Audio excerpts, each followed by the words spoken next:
is the power of public? This education session will reveal the answer to you. Joining us today, we warmly welcome Mr. Peter. He was 2021 Speech Evaluation European Champion for District 109. He was two-time second place district winner of speech evaluations in District 105. And he was also 2020 semi-finalist of the World Championships of Public Speaking.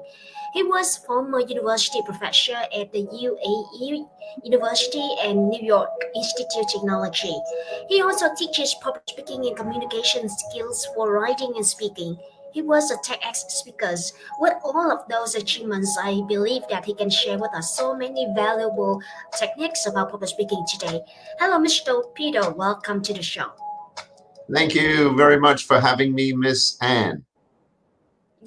Thank you. And what is the power of public speaking, Mr. Peter? Well, the power of public speaking is using the most unique tool, the tool that can actually change the way people perceive you, people think about you, people listen to you, and people respect you. And that God-given tool is the human voice. It is underestimated and overlooked, and yet it is one of the most powerful tools we can use today to be able to make that right impact wherever we go and whatever we do. So we understand the power of human nature already. How can we utilize it? Well, the human voice has a lot of potential. And in fact, you can think of the human voice as the strongest Wi-Fi signal we have. In fact, it doesn't even require a passcode. You see, a lot of people have realized that when it comes to communication skills today, particularly in the 21st century, there's nothing more valuable than someone who can communicate powerfully with the human voice. Because more than ever today, we are going online. And because we are going online, people's know-how is not that important anymore. What is more important is the way people can communicate effectively, the way people can communicate convincingly. Now, a lot of people think that in the 21st century, one of the most important skills will be artificial intelligence. Well, it will not be just artificial intelligence. It'll be about those people who have the skills and the understanding of what it takes to be a great public speaker. So the power of public speaking is not just about you. It's about your professional life.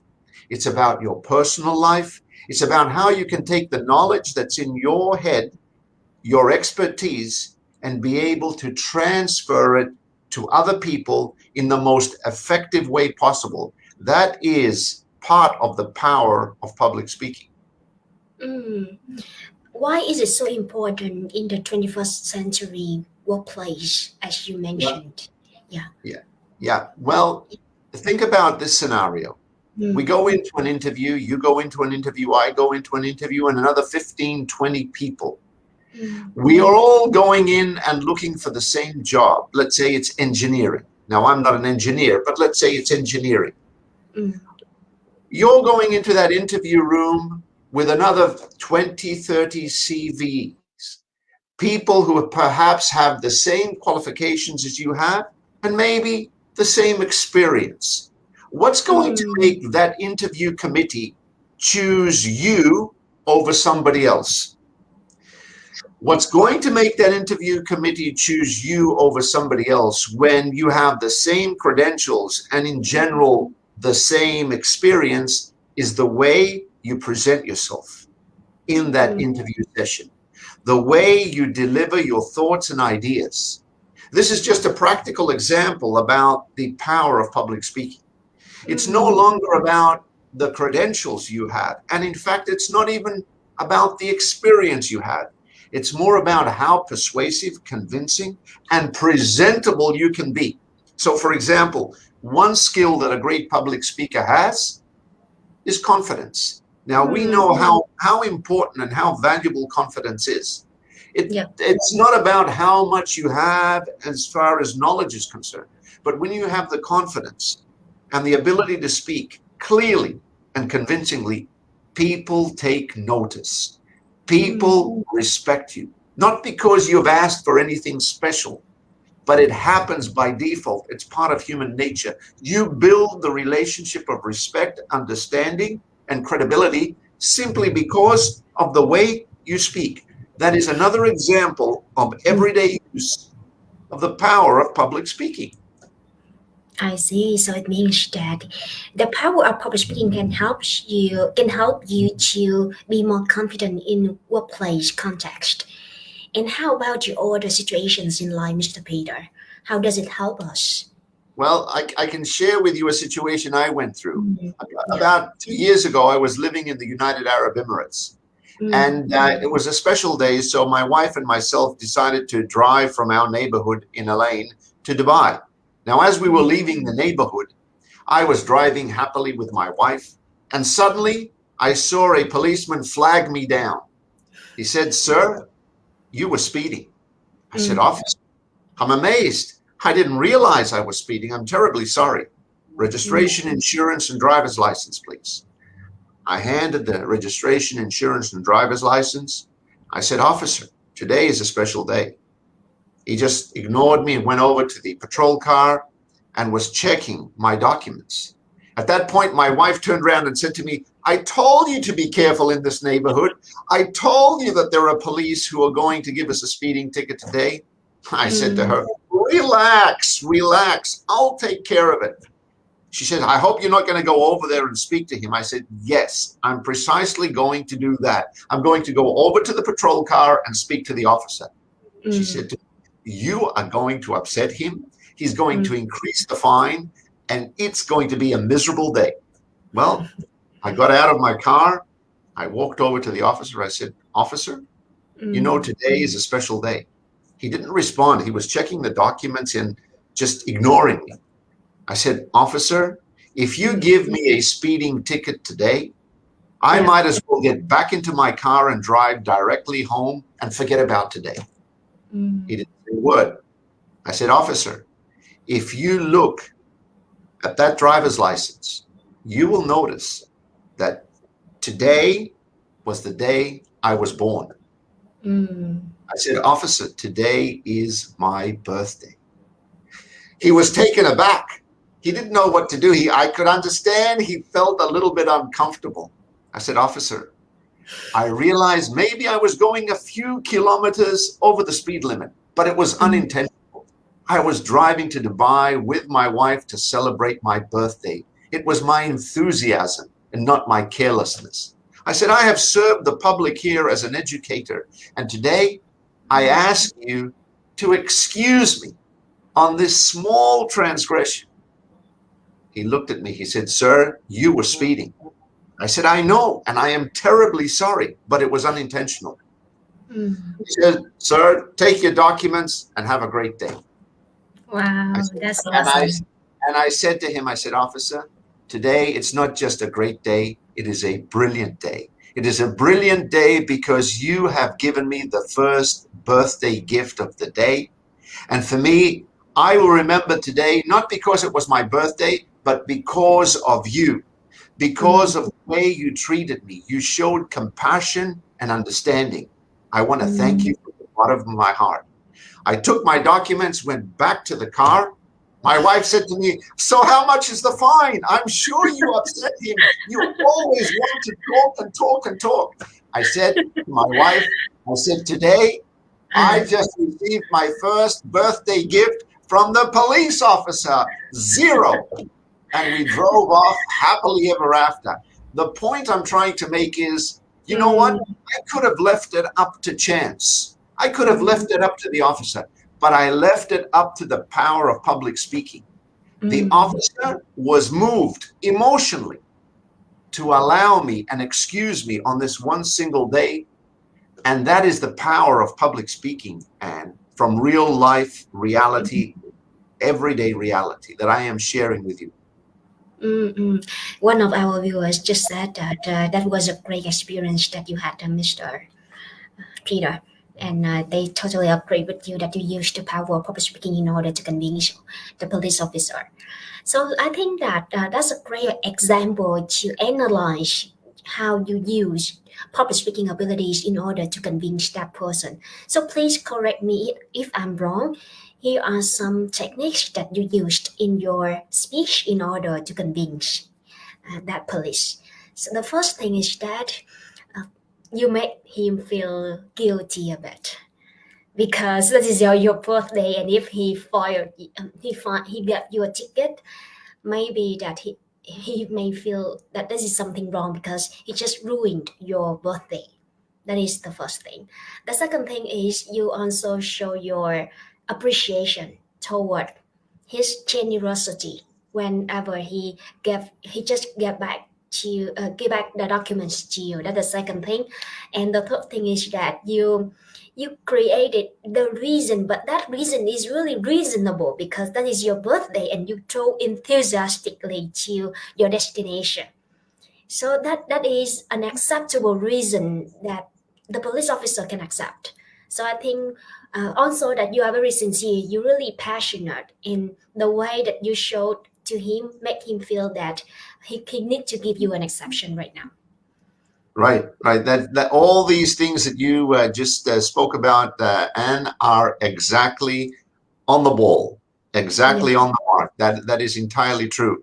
Now, the Mm, other thing is that when you think about it, mm, a lot of people say, don't say too much, because if you yeah. say too much, you're going to mess it up. But Mm, when you have the power of public speaking, you are mm, confident that you know what you're doing. yeah. It's the difference between somebody who may have graduated from law school and knows Mm, all the laws and wants to go into court and represent you, but doesn't mm, have the power of public speaking to speak convincingly in front of a judge. And then yeah. you have another lawyer, another Mm, attorney, who is not only confident, but knows the more he is able to say, the more he will be able to prove his case. And he is confident that he can carry the case successfully mm, through by saying more rather than less. Because a lot of mm, people who are fearful and lack confidence are unsure of what it is they will say. And so they say less. yeah. Sure, Mr. Peter. Just one point here. So I just see that you sound very persuasive. There is a thin line between persuasion and also manipulation, because the power of public speaking is somehow we know how to persuade others, and somehow we may not know how to avoid manipulation. So how can we do that in order That's to be that's a effective? great that's a great question, and looks like you're on the ball. Uh, That's a great question. There is a thin line between Mm, persuasion mm, and manipulation. yeah. Now, when we talk about public speaking and Mm, persuasion, yeah. we are talking about convincingly presenting the facts and Mm, credible evidence to support your case. We are yeah. not talking about brainwashing people like, Mm, let's say, the media does, where you're being brainwashed and bombarded by advertisements and ads mm, and all kinds of things. mm, Here we're talking about presenting your case mm, as humanly and convincingly as possible. You know, the father of public speaking is Aristotle. Aristotle was mm, born more than 2,300 years ago. mm, And three of the pillars, the powerful pillars that Aristotle talked about was pathos, logos, and ethos. mm, Ethos, the third pillar, is credibility. When mm, you are believable, you become trustworthy. And when you are trustworthy, you have authority, not because you're anyone special, but there is a sense of understanding that you are saying the truth. You are convincingly presenting the truth. That is ethos. And I believe that the officer realized I had ethos. And when you have ethos, no one can stop you from saying what it is you want to say. You gain and you earn respect by being credible. mm. So in your case, I understand that you are sincere to share with the police officer, this is your situation. But some audiences, even though they don't know, they are manipulated by the speakers. So in that case, as a critical listener, how can you spot out the manipulation in order to be an active or critical listener? Well, another good question today. You're hitting me with good questions, Ms. Ann, today. Look, we have two realities here. One reality is the virtual platform that you and I are speaking right now. The other reality is everyday life. When we go back to normal life, where we are meeting with people and in boardroom meetings, we are presenting. And one of the things that I've always said is, look, it's different when you're online on a virtual platform, and it's different when you are meeting with people in the flesh, person to person. Now, when you are meeting people in the flesh, person to person, you need to look at body language. Body language is very important. So, for example, is the other person who is speaking to you, does he or she maintain eye contact? Do they feel uncomfortable when you are looking at them? Are they facing you directly, or is their body diagonally turned towards you as if they don't want to face you physically, face to face, body to body? Other things are about when you ask them questions. People are uncomfortable with questions, but somebody who is concerned about what it is they want to share with you and believe what it is they want to share with you, they are eager to answer your questions because they have nothing to hide. People who have nothing to hide answer questions. People who have things to hide somehow skirt around the issue, avoid the issue, or look uncomfortable because they don't want to answer questions. So, eye contact, body language, and questions will help reveal to some extent how or if a person is honest with you in a physical presence. I see. So it means it is based on the way they answer your questions, right? And also based on their body language, you can understand that whether that person has the intent to manipulate us or not. That's right. Okay. Yeah. Mr. Peter, we go back to the point that you just mentioned about three pillars to convince. The first one is the logic, the second one is emotion, and the last one is about credibility. So, for those pillars, which one that we should put first or arrange first in a presentation in order to convince someone? Okay, another great question. Well, Aristotle, more than 2,300 years ago, the father of public speaking, said, ethos, pathos, and logos. Ethos is the credibility that you gain, and when you gain credibility, that is the most important thing.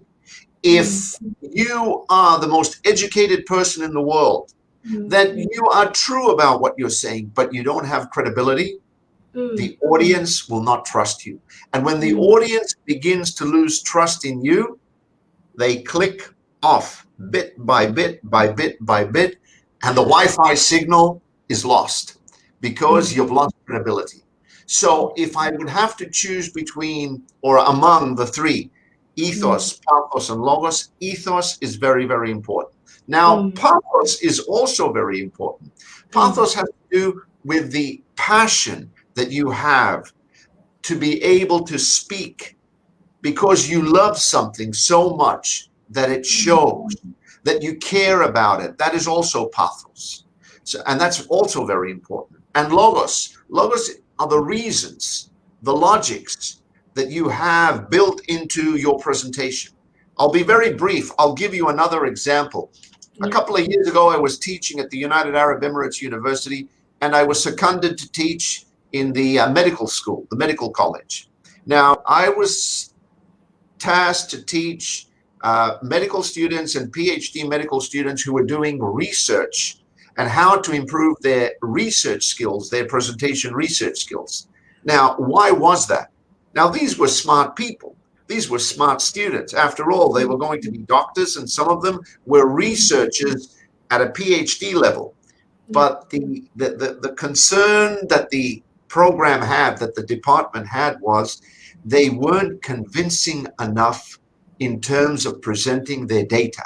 In other words, they had the facts, they had done the research, but they could not convincingly present the data, not to other medical students, but maybe to potential investors in the audience who'd be listening to the research, the kind of research they're doing in the medical field, who perhaps would like to invest in their research. So you may have great ideas, but great ideas are not good enough. If you cannot present those ideas convincingly, you're lost. You're just another person with some idea.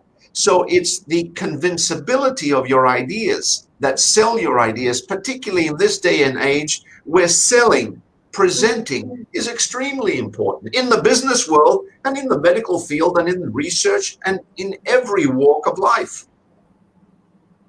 I see. So it means that we use emotion and also logic and credibility when you convince. So as if I understand correctly based on your sharing, you may want to put logic first, and then we come with emotion. So how can we generate emotion in your listeners, Peter?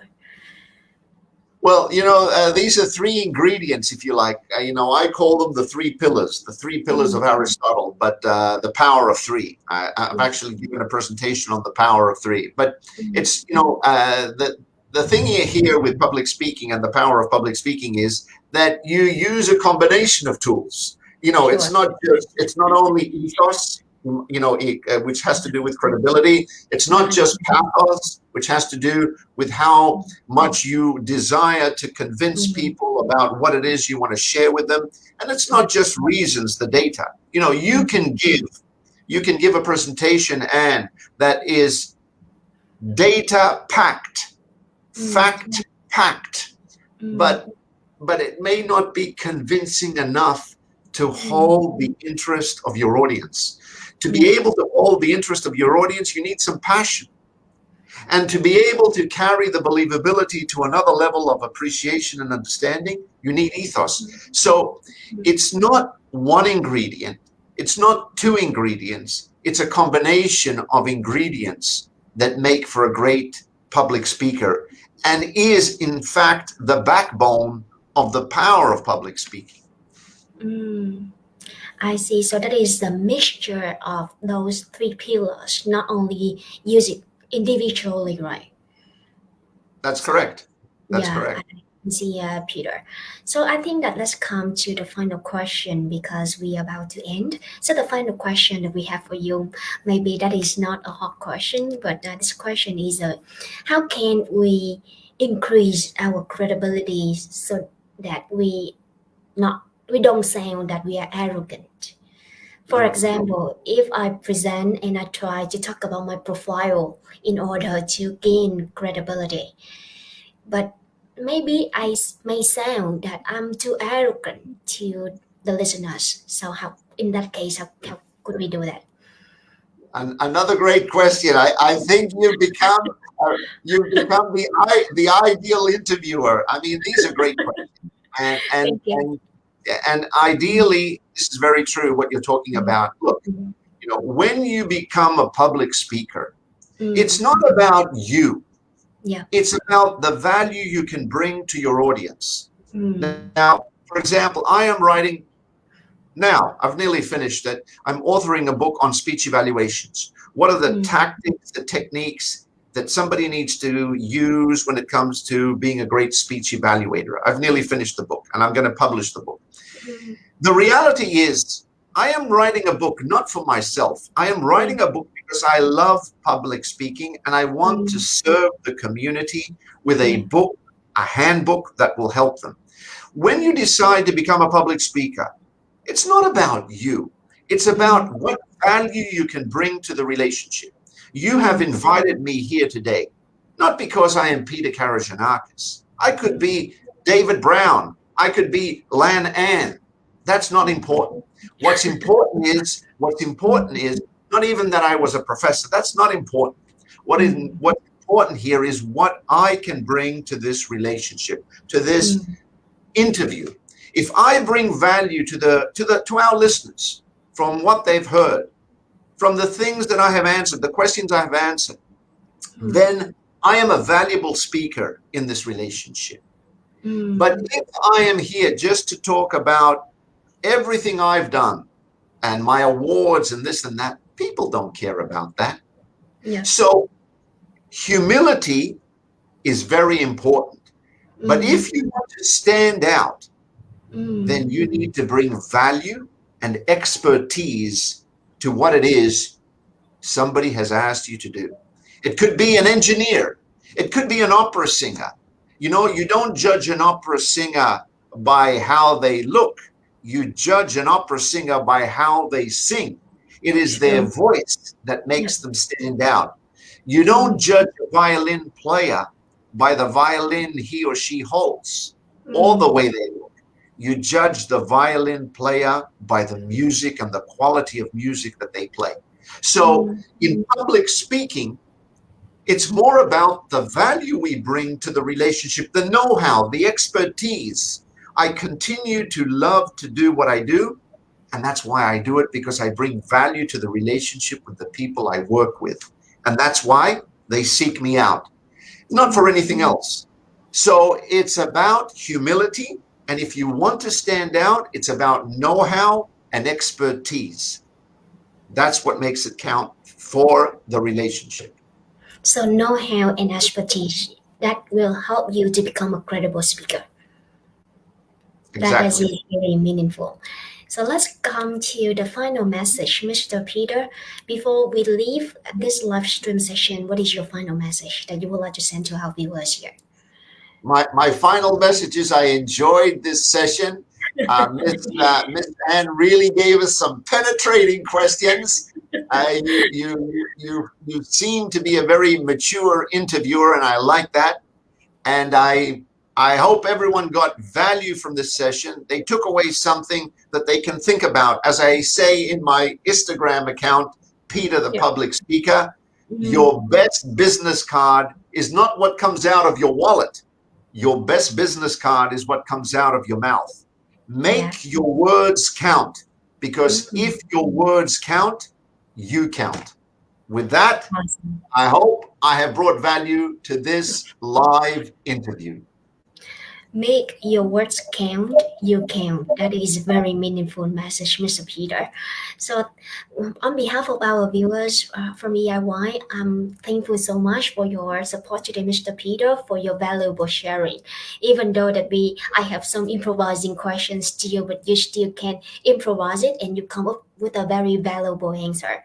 So hi everyone, tonight we're going to have another live stream session with a topic, how can we present to the senior executives, and we're gonna see each other at 8 p.m. tonight.